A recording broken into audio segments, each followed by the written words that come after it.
এই মেয়ে, তুমি কি ভেবেছো আমাদের বাড়ির ছেলের দিকে নজর দেবে? তোমার ওই চোখ আমি কেটে দেবো। তুমি আমাকে চেনো না। চিনি চিনি চিনি বলেই আপনাদের আমি ঘেন্না করি। Shut up and mind your language. Tubai গাড়িতে ওঠো। না, আমি গাড়িতে উঠবো না। টুবাই, ও যদি এখন এখান থেকে না যায় না, হাসপাতালে বসে তোমার বাবা মরবে। হ্যাঁ, একটা চুরির কেস দিয়েছি।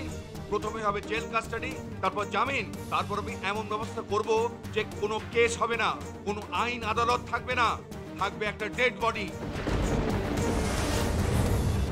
ও যদি এখন এখান থেকে না যায়, তোমার বাবা মরবে, আর সেই ডেড বডিটা আমি নদী জলে ভাসিয়ে দেবো। টুবাই চলো। না, আমি যাব না। চলো টুবাই। আমি যাব না, যাব না, যাব না। টুবাই, বিলিভ মি, আমি তোমাকে ভালোবাসি। I love you. আমি আমি আমি তোমার জন্য সব করতে পারি ঝুমকো। তুমি তুমি আমাকে একবার মুখ ফুটে বলো যে তুমি আমাকে ভালোবাসো। আমি তোমার পাশে দাঁড়িয়ে পৃথিবীর সবার বিরুদ্ধে লড়াই করব। Believe me, I love you, I love you. একটা সুযোগ দাও, একবার বলো তুমি আমাকে ভালোবাসো। I love you. Tubai, Tubai চলো গাড়িতে উঠবে। আমি চলো বলছি। আমি যাব না, বললাম তো আমি যাব না। টুবাই, ঝুমকো একবার বলো, একবার বলো ঝুমকো।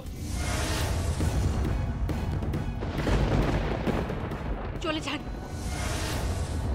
চলে যান এখান থেকে, চলে যান।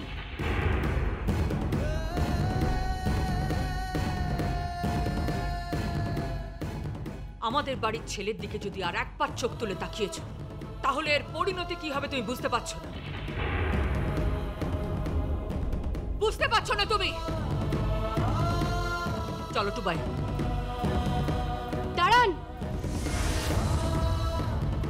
চাইলেই কিন্তু আমি খেলার পাশা ঘুরিয়ে ফেলতে পারতাম গিনি রায়। যদি মুখ ফুটে একবার বলতাম ওকে ভালোবাসি, তাহলেই পাশাটা ঘুরে যেত।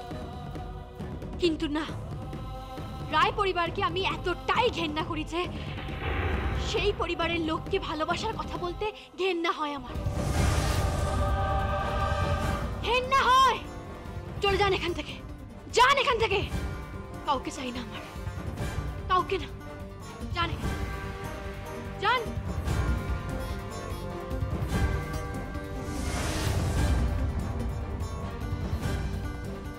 টুবাই চলো।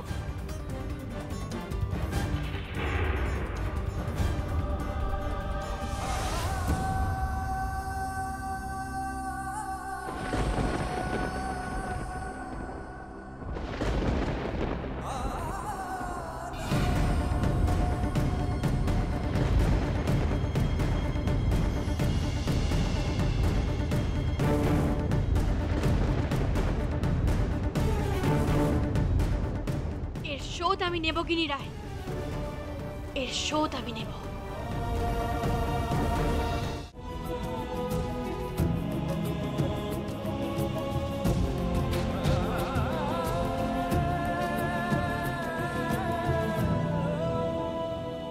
তোমার জায়গা এইখানে। অত ওপরে হাত বাড়াতে চেও না ঝুমকো। মগ ডালে বাসা বাঁধা অত সহজ নয়। হাসপাতালে বসে তোমার বাবা মরবে।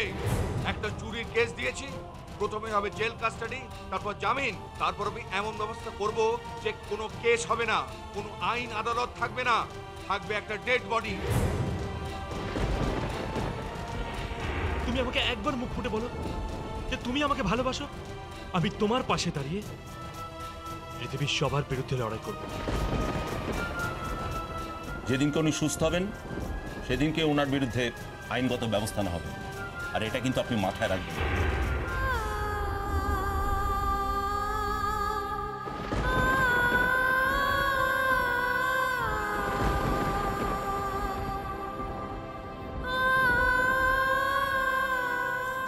এভাবে একা একা কি ভাবছিস? একে তোর চোখে জল কেন?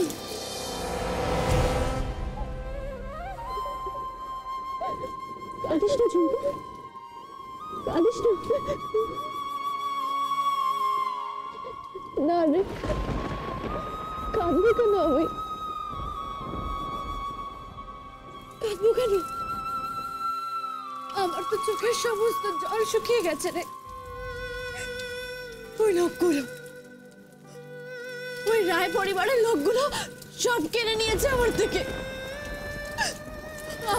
আমার দিভাইকে কেড়ে নিয়েছে, মাথার উপর থেকে চাঁদ কেড়ে নিয়েছে, সব কেড়ে নিয়েছে, সব। এমনকি ওই পুষ্প পাতার নেকলেস।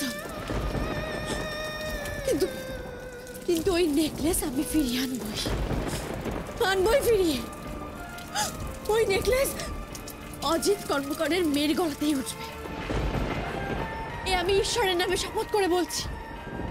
এই অজিত শেখরার মেয়ের কথা। তোমায় সব ফিরিয়ে দেবো বাবা, যা যা হারিয়েছ সব ফিরিয়ে দেবো, সব ফিরিয়ে দেবো।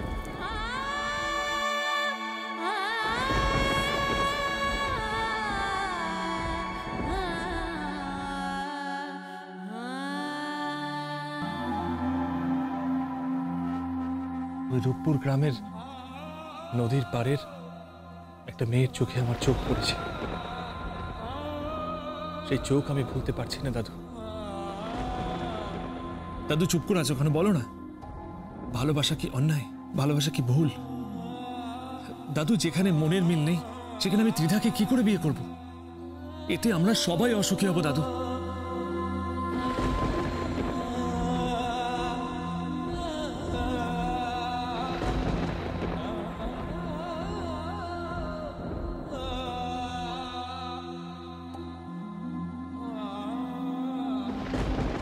দাদু, কে? ও দাদু ভাই,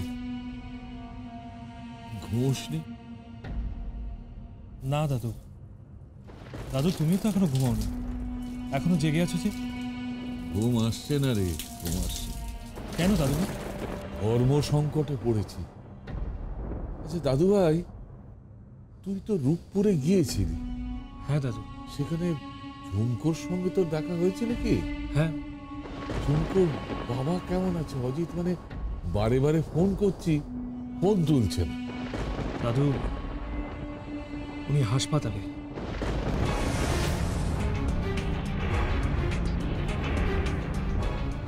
কি বলছিস তুই? ও তো তোর কোনো কথা বুঝতে পারছি না। হাসপাতালে কেন?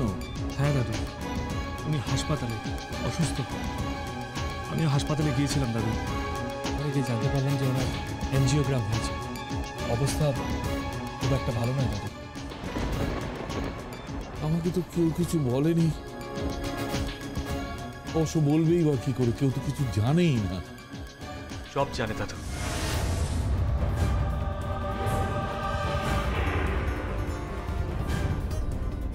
দাদু, তুমি জানো ওই পুষ্পপাতা নেকলেসটা আমাদের বাড়িতে কি করে ফিরে এলো?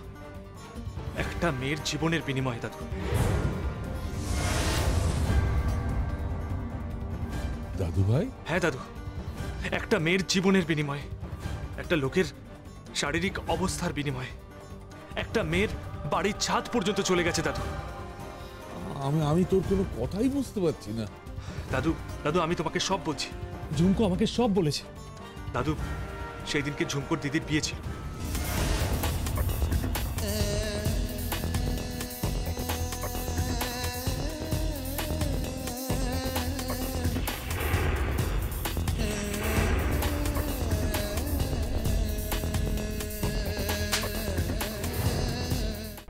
আপনার জন্য অনেক অপমান সইতে হলো।